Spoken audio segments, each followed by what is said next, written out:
तो हेलो दोस्तों, कैसे हैं आप लोग। मेरा नाम है आयुष तिवारी और आपका स्वागत है मेरे इस यूट्यूब चैनल पर। तो आज हम बात करेंगे बेसिकली रिलेशन और उसके टाइप्स पर। हमारा ज़्यादा फोकस रहेगा इसके टाइप्स पर, जो कि स्टूडेंट्स को कम समझ में आते हैं। इनसे बचना चाहते हैं, रिलेशन से, फंक्शन से, कि हम एग्जाम में एक नंबर पाने के लिए इसको नहीं पढ़ना चाहिए, समझ में आए, क्योंकि हाई स्टडीज में ये बहुत ही ज़रूरी है। सो आज हम रिलेशंस एंड उस बेसिकली उसके टाइप ज़्यादा बात करेंगे, उसके टाइप्स पर। ठीक। तो हमारे इस वीडियो को के माध्यम से आप इसको समझ सकते हैं। और आइए आप हमारे साथ जुड़िए और हम तो समझते हैं। तो बेसिकली इसके हम 5 टाइप्स जानेंगे। होते तो बहुत और हैं, लेकिन बोर्ड एग्जाम या किसी भी अनदर आप एग्जाम में जाएंगे तो वहाँ पर बेसिकली 5 ही पूछे जाएंगे। कौन कौन से? Reflexive, symmetric, transitive, anti symmetric तो उतना उतना इम्पोर्टेंट नहीं है। 3 ये हो गए, इक्विवेलेंस और आइडेंटिटी रिलेशन, यही 5 हैं। तो आइए हम इनके बारे में जानेंगे।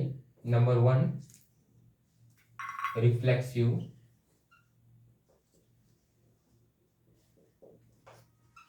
Reflexive. Number 2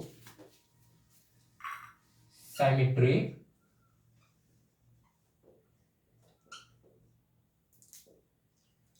number 3 transitive.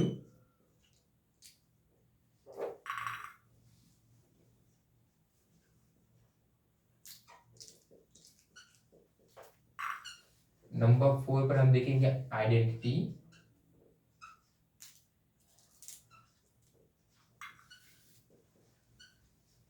Number 5 पर हम देखेंगे इक्विवेलेंस।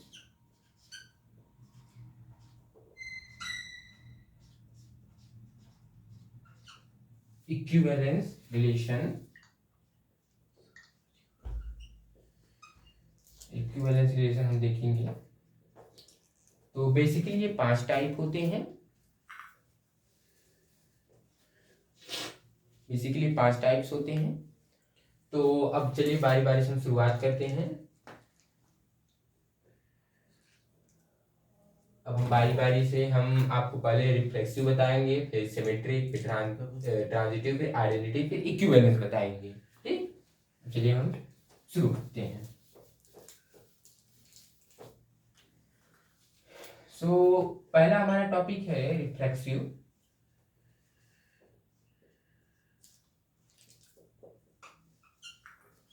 Reflexive relation.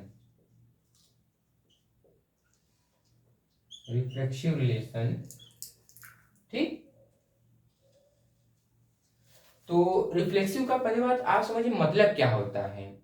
रिफ्लेक्सिव का मतलब होता है स्वयं का स्वयं से रिलेशन। इसका आप एक एग्जांपल के जरिए समझिए, ज्यादा समझ में आएगा। जैसे आप किसी मिरर के सामने अगर खड़े होइए तो आपको उसमें स्वयं का प्रतिबिंब दिखाई देगा। उसका मतलब है वो आप खड़े होंगे तो आपका ही उसमें प्रतिबिंब दिखाई देगा। तो इसका मतलब भी वही है कि अगर कोई एलिमेंट है तो उसका उसी के साथ रिलेशन होना चाहिए, ना कि किसी और एलिमेंट के साथ। जैसे वन है, अगर किसी मान लीजिए कोई, हाँ आपको भी लिख कर बताते हैं, आप लिख कर बताते हैं तो आपको ज्यादा समझ में आएगा। हम मान लेते हैं कोई ए सेट है। ठीक। 1 2 3। ठीक। ये कोई सेट है हमारा,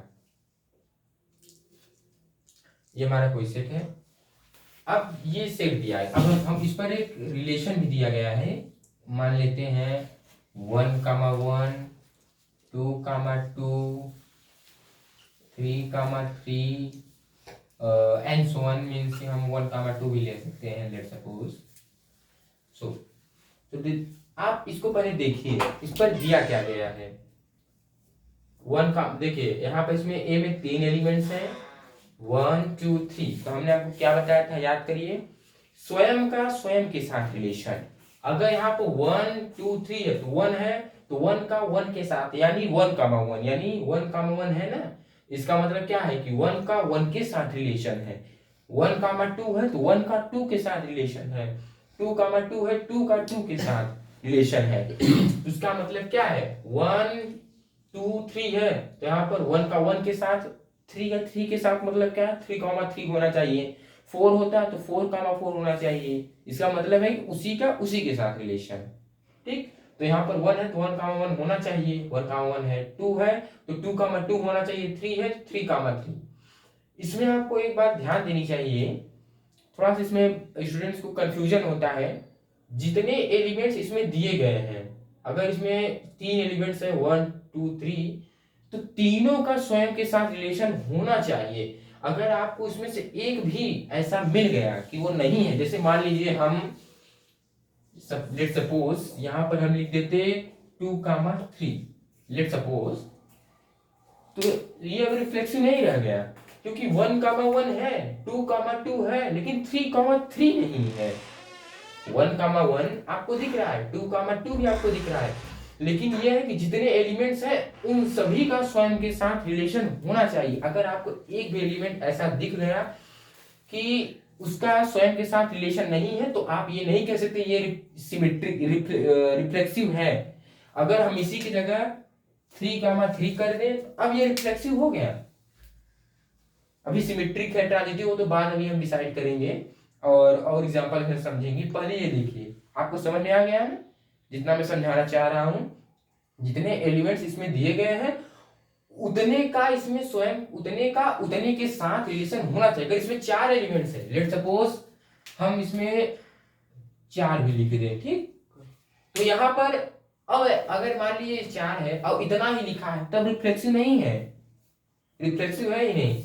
तो इसमें हमको यहाँ पर रिफ्लेक्सिव होने के लिए 4, 4 भी ऐड करना पड़ेगा।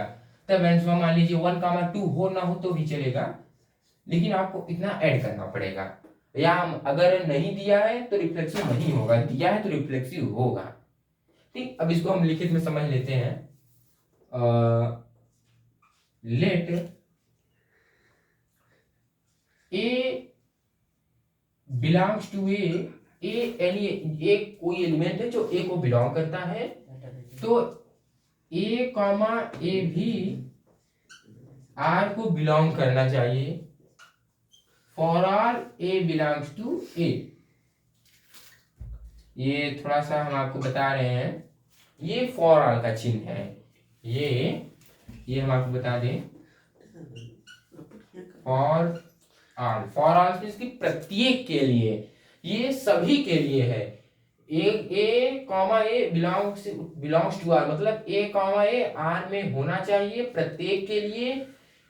जब ए बिलोंग करता है ए को, अगर ए को बिलोंग करता है तो ए आर में होना चाहिए प्रत्येक ए के लिए जो ए में बिलोंग करे, जो ए इस कैपिटल ए में बिलोंग करता है। जैसे ये देखिए, हम ए को 1 मानते हैं, तो 1 आर में होना चाहिए।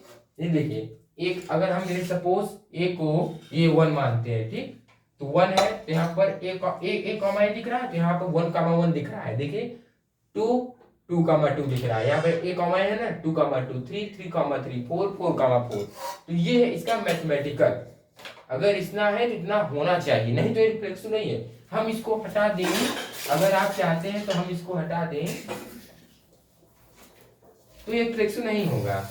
ये आप समझिए पहले इसको। ये अगर हम इसको 4, 4 अगर हम लिखते हैं तभी रिफ्लेक्सिव होगा, नहीं तो रिफ्लेक्सिव नहीं होगा। आप चाहे जितना, अगर इसमें मान लीजिए हम जिसे हम इसमें लिखे या नहीं, हम इसको ऐसे भी लिख सकते हैं, तो ये रिफ्लेक्सिव होगा। ठीक, समझिए ना। अगर जितने एलिमेंट्स ए में दिए गए हैं उसका उतने का अगर एक एलिमेंट आप पा गए, अब ऐसे मान लीजिए लेट्स सपोज हम ऐसे आपको बताते हैं 4, 4 है, ठीक, अगर हम इसमें एलिमेंट्स मान लीजिए 5 और ऐड करते हैं, ठीक, मान लीजिए हमारा एलिमेंट 5 है, ठीक। अब आप ये रिफ्लेक्सिव है या नहीं है कैसे डिसाइड करेंगे? 1 है, पहले आप एलिमेंट स्टार्ट करेंगे शुरू से, 1 है तो यहाँ पे 1, 1 होना चाहिए, 1, 1 है, चलिए ठीक है। 2 है, 2, 2 भी है, ठीक है। 3 है, 3, 3 भी है, ठीक है। 4 है, 4, 4 भी है, ठीक है। बट 5 नहीं है, इसका मतलब ये रिफ्लेक्सिव नहीं होगा। हमको एक एलिमेंट मिल गया ना, एक देयर एग्जिस्ट मींस एक कम से कम एक ऐसा एलिमेंट हमको मिल गया कि वो इस आर में नहीं है, इसका मतलब ये रिफ्लेक्सिव नहीं होगा। मतलब हम इसको ऐसे लिख सकते हैं 5,5 डज नॉट, देखो इसको हम ऐसे ऐसे काट देते हैं तो इसका मतलब है does not belongs to R for all 5 belongs to A. ये हो गया, ये हो गया। ये आपने लिख दिया, ये आपने अगर इतना लिख दिया जो समझ जाएंगे, या जो इसके बारे में जानता है वो से, या पेपर में, या जो इसके बारे में जानता है या जो पढ़ा है, या टीचर अध्यापक, ये इसको समझ जाएंगे कि आप कहना क्या चाहते हैं कि ये रिफ्लेक्सिव नहीं है, ये इसी का है, इसका मैथमेटिकल लैंग्वेज है इसका। ये एक एलिमेंट हमको मिल गया ना कि आर में नहीं है, तो इसका मैथमेटिकल है कि इसमें रिफ्लेक्शन नहीं होगा। अगर लेट सपोज 5,5 भी होता, ठीक, 5,5 भी होता, ठीक, तब तो ये रिफ्लेक्सिव हो जाता ना, तब आपको ये इसको मिटा के तब आपको ओनली बिलोंग्स टू लिखना होगा, तब ये रिफ्लेक्सिव है, ठीक। अतः ऐसे मान लीजिए, अब मान लीजिए हमने नहीं सपोज किया है, आपको नहीं वाला बता रहे हैं ना, ठीक, ऐसे लिए 5,5 ही बता देते हैं।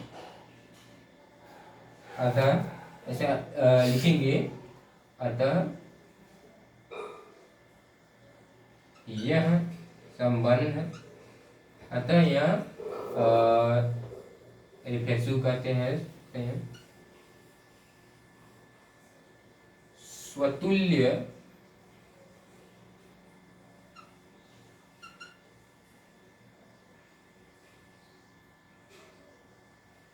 संबंध। हम आपको बता दें, इसको हम ब्रैकेट में भी लिख देते हैं, इसको कहते क्या है हिंदी में।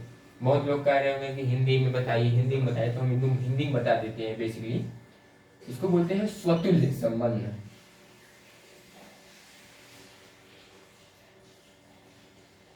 स्वतुल्य